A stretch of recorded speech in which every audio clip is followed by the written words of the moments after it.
Hello everyone, I am Julian Morris with the Channel 5 News. In the headlines, the official handing over of the York Valley Bridge Friday afternoon expected to open up new opportunities for the Layou Valley area. 14 Cuban scholarships awarded to Dominicans with special focus this year on rebuilding the country. And the People's Party of Dominica to field 15 candidates at the next general election. The details coming up.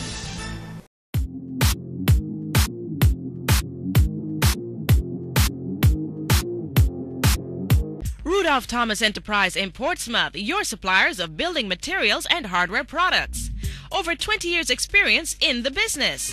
Rudolph Thomas has lumber and plywood, galvanized and fence pipe. Check out Rudolph Thomas for ceramic and vinyl floor and wall tiles, nails, nuts and bolts, paint and painting supplies. And check out their line of electrical and hand tools. Go now to Rudolph Thomas on 1240 Bay Street in Portsmouth. First up in the news, the $11 million York Valley Bridge has officially been handed over to government and the people of Dominica at a ceremony Friday afternoon. The need for a new bridge arose when the former one was destroyed as a result of the collapse of the Mattier Dam in 2011. Construction on the York Valley Bridge started in 2016 and survived Hurricane Maria in 2017, though not 100% at the time. During the handing over ceremony on Friday, Prime Minister Roosevelt Skerrit said the new bridge forms part of a wider project to develop the road network in the Layou Valley. Now, this bridge is part of a wider project that has been envisioned by the government. And as you have been told, we have in fact contracted a loan from the CDB, the Caribbean Development Bank, to allow for the reconstruction of the washed away roads along the Layou Valley. There were some designs that were presented to us by the contracting firm, architectural firm, and we have decided that there needs to be some review of certain segments of the road.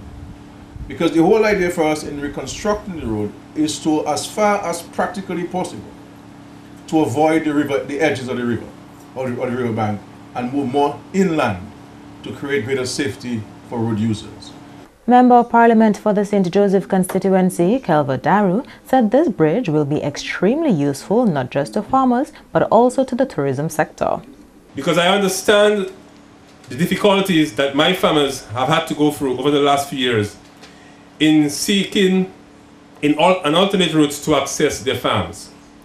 This route takes them to their farms in a more timely manner, and it also provides them the opportunity to be able to transport their farm produce to their farms and homes and the local markets in also a more timely fashion. More importantly as well, this area, the Layou Valley area, has significant opportunities both for tourism and for agriculture. The Layou River, one of the most popular rivers in Dominica, is also used widely to facilitate river tubing by some of the local companies. And now we're having access once again to this area. I am sure that we will see an increase in tour operators using this area to accommodate the many tourists and visitors who will utilize the Layou River for river tubing opportunities. China Railway 14th Bureau Group constructed the modern York Valley Bridge. The China Railway 14th Bureau Group Corporation Limited is one of the top Chinese companies in the area of infrastructure construction. They have accomplished this project with high quality and high efficiency for the beautiful nature island. It is well known that the York Valley Bridge has stood the test of Hurricane Maria. Minister for Public Works, Dr. John Colin McIntyre, committed his ministry to developing the road network in the Layou Valley and says dredging the river is also high on the agenda.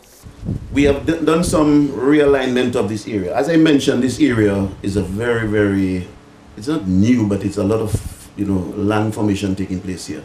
The government initiative, as I must admit, directed by our Prime Minister, Dr. Roosevelt Skerrit, in terms of to look at the dredging initiative of the major rivers in Dominica, especially those posing problems to our development and our bridges and our roads and the housing and our people, I feel confident that once we have gotten to this river, and we'll do some dredging in this river, it's a wide river, it's the longest river in Dominica, we'll see significant improvement in the Layou Valley.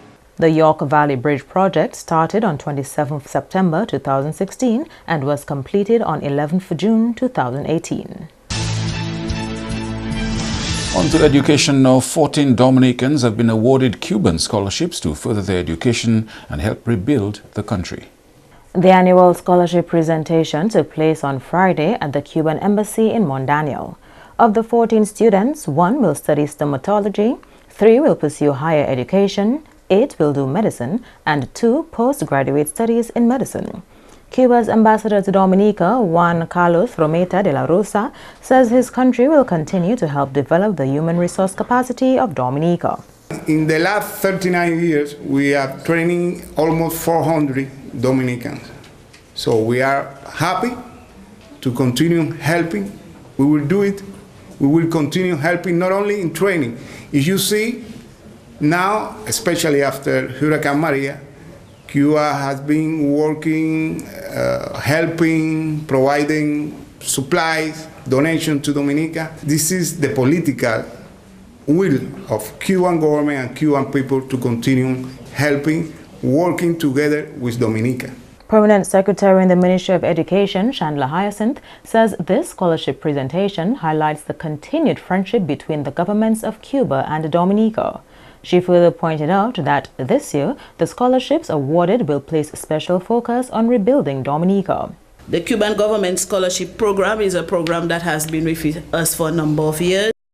And in 2017, this agreement was again revised in the CARICOM summit in Antigua, where not just Dominica, but other Caribbean islands as well, who offered training. This year we are pleased to have received training for 12 persons, not just in medicine, but in also other areas of higher education. In particular, in selecting the candidates, we were looking at areas that will assist us in our rebuilding efforts. So we have somebody doing ICT and the other persons doing civil and building engineering. The Cuban scholarship program started in 1979 after Hurricane David. Next year will mark the program's 40th anniversary. Andrea Louis, Channel 5 News. The newest political party in Dominica intends on fielding 15 candidates to contest the next general election. The leader of the People's Party of Dominica, Sophia Carrington, said it was never their plan to offer candidates for all 21 constituencies. We didn't plan on doing all 21 constituencies. We planned on targeting 15 constituencies. Okay. And even in the target, one of the things we strongly believe is that the more political parties you have working to the advantage of the people, the better it is for the people. So if we think we have certain candidates that's good within Labour or within UWP, why would we waste and contest in that area when we know these candidates are doing their job? Carrington returned to Dominica last month after moving to the US at the age of 15. We submitted all the paperwork we needed. We were given an option to choose a symbol from the Constitution. The Constitution dictates your symbol, and we chose the garden fork as our symbol. Well, there was only 3 left, which was a knife, a bottle, and a garden fork. So for us, the garden fork spoke to what we think in terms of agriculture and building up Dominica in that sector. On the issue of the party's campaign financing plan, Carrington says the approach will be pretty much like every other political party has done it. You know, there's different strategies. You have a vision for your country, then people tend to, buy into that vision and see, okay, well, do I want to support it? Like, classic example happened yesterday while we were on the radio. I got 2 inboxes that says, okay, I'm ready to finance you. We're on board. So, at the end of the day, when you share vision with people, and it resonates with them, then they'll support it. Everybody gets funded different ways, whether it's organizations, everybody, may have foreign investors that may have a vested interest in the country or bring in certain things to the country, businesses, and they may say, hey, we want to fund you. That happens. Do I prefer Dominicans funding our country? Yes, I do. I think we have to get to a point where we stop owing, like your loyalty to a foreign investor or a foreign country because they are the ones funding you. And businesswoman Kira Thompson-Ed says a consideration for the legalization of marijuana for recreational use is that it has the potential to raise the standard of living of the poor. The then president of DAIC was pointing to arguments for and against marijuana use at the DAIC's AGM on Thursday. Her advice is that the country acts to explore the benefits of marijuana use rather than ending up in a too little, too late situation. As agriculturalists in fertile lands, with our prime export crops threatened by competition from places where wages are lower or where restrictions against entry are imposed on our produce by countries whom we wish to sell, for example, our bananas, dasheen, seasoning peppers, marijuana has the potential to raise the standard of living of our poorest. Many countries in the world, like Uruguay, have fully legalized marijuana. Some countries in the world turn a blind eye to it while they wait to see how the world goes. Some countries, United States of America, for example, have legalized it in some states and are pushing for legalization across the board. By the time we wake up, it will be imported in cigarette-like boxes with filters from the big world, and we will be too late at the starting point to get anywhere in the new economic order that legal marijuana will foster. As someone who has relatives who suffers from different health conditions, Thompson-Ed says she is also interested in the medicinal benefits of marijuana. Medical marijuana is the fastest growing legal industry in the world. It's been used to treat cancer, epilepsy, glaucoma, pain, and much more. I have a cousin who has Hodgkin's disease. I have an aunt who has Parkinson's, and I have a friend who has epilepsy. And looking at the research and what it can do to alleviate their pain and their suffering makes me think that this is definitely a conversation we need to commence. Referring to developments in CARICOM member states of Jamaica, Antigua and Barbuda, and Grenada, the businesswoman believes other countries will eventually follow suit. Initiatives have already started for legalization in some Caribbean states, which I mentioned before, and in the fullness of time, many more will follow. Before long, all will. In places where cannabis has been legalized, tax revenues have in fact increased. Crime has decreased. States' countries need to spend for the incarceration of marijuana smokers has decreased. Fewer young people carry the life stigma of being criminals. The function of prisons as training grounds for young criminals has been constrained, and as a result, there are fewer people condemned to a life of crime, and most importantly, fewer victims of crime. In more news now, Range Development and its founder Mohammed Azaria have filed legal action in the state of Georgia against two newsmen for defamation and tortious interference for their alleged part in the dissemination of fake news or fake news stories. One is from Montserrat, the other from Antigua, based in the U.S. Caribbean News Now is reporting that on Sunday, June 3, it was also sent to the news story in question, claiming that Azaria had been arrested in Beijing, China. The lawsuit asserts that on June 4, 2018, the men caused fake news stories to be published against Azaria. The stories were untrue. Azaria and Range are seeking punitive, exemplary and special damages against the men for their alleged roles in the news story. Caribbean News Now says that story, as submitted, raised several red flags and they declined to publish it unless and until the sources were independently corroborated. The report turned out to be false, and the publications that ran it have since issued a retraction and apology to Azaria and Range. Given the ongoing litigation, Azaria and Range Developments preferred not to comment on aspects of this case, which they expect will come out in court. The company's public relations firm says Range has hired a leading international law firm to seek the fullest possible damages in all jurisdictions. It says the company's board of directors is committed to pursuing anybody who seeks to damage its reputation or does not honor their contractual obligations towards Range. This is Channel 5 News. Coming up, what would it take for the UWP to consider an opposition coalition? That and more. News continues.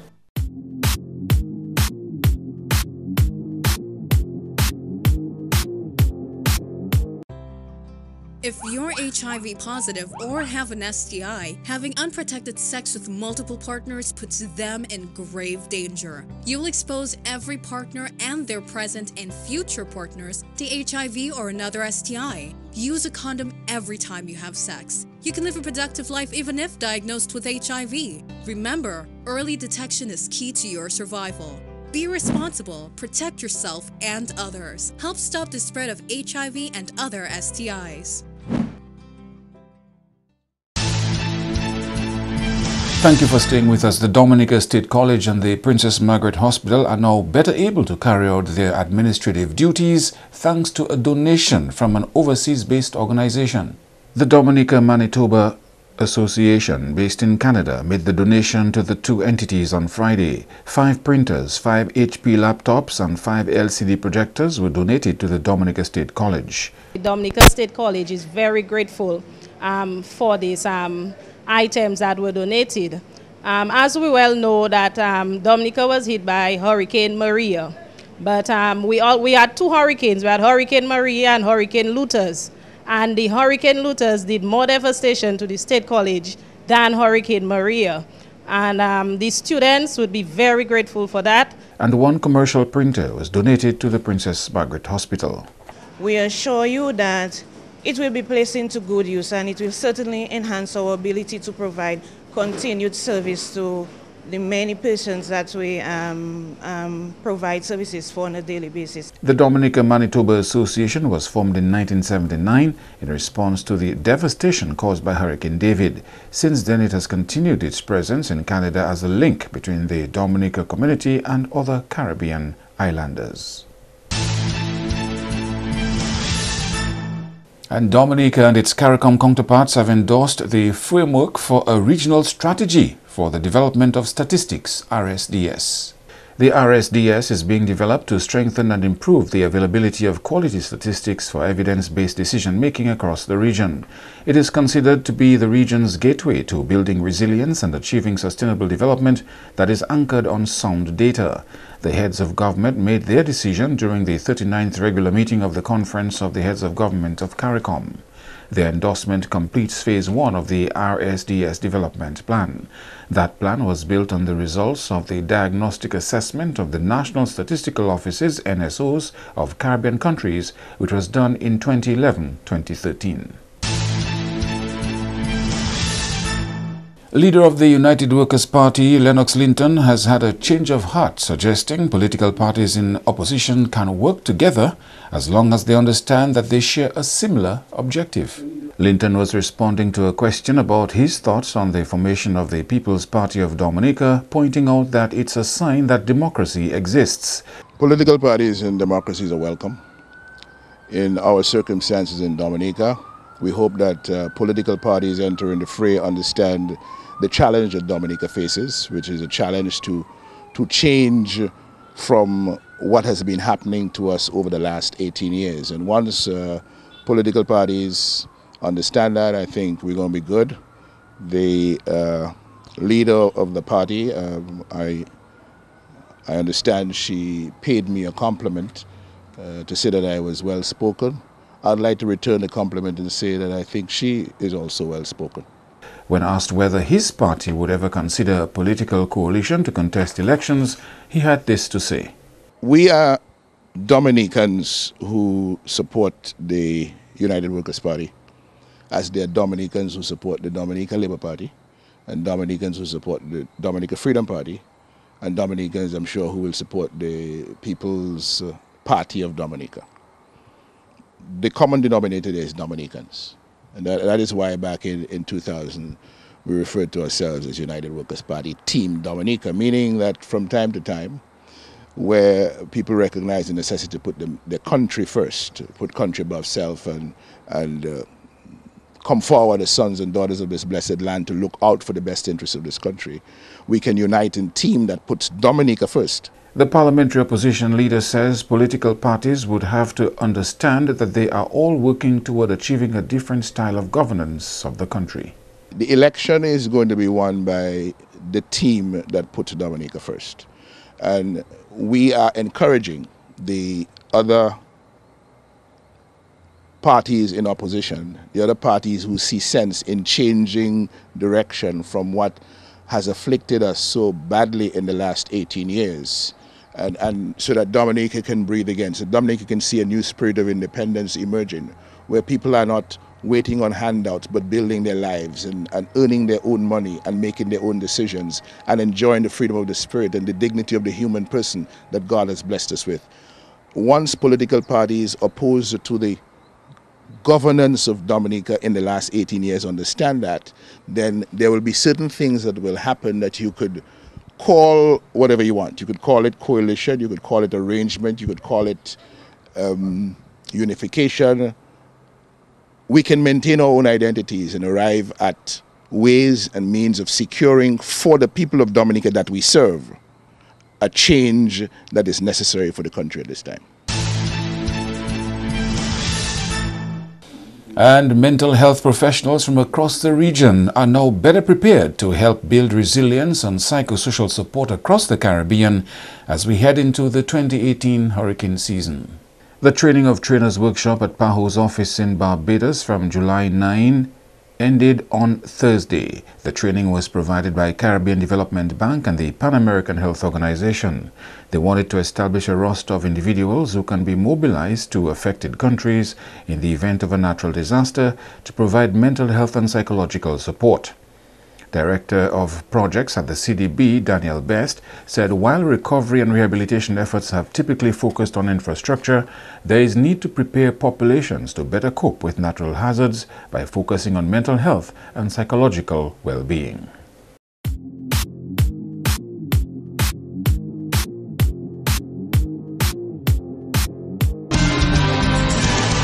To end the news, a look again at the headlines. The official handing over of the York Valley Bridge on a Friday afternoon expected to open up new opportunities for the Layou Valley area. 14 Cuban scholarships awarded to Dominicans with special focus this year on rebuilding Dominica. And the People's Party of Dominica to field 15 candidates at the next general election. Feel free to contact us at news@marpin2k4.com. You can access our past newscasts on our YouTube channel. On behalf of the production team, I am Julian Morris. Thank you for watching. Do have a good weekend.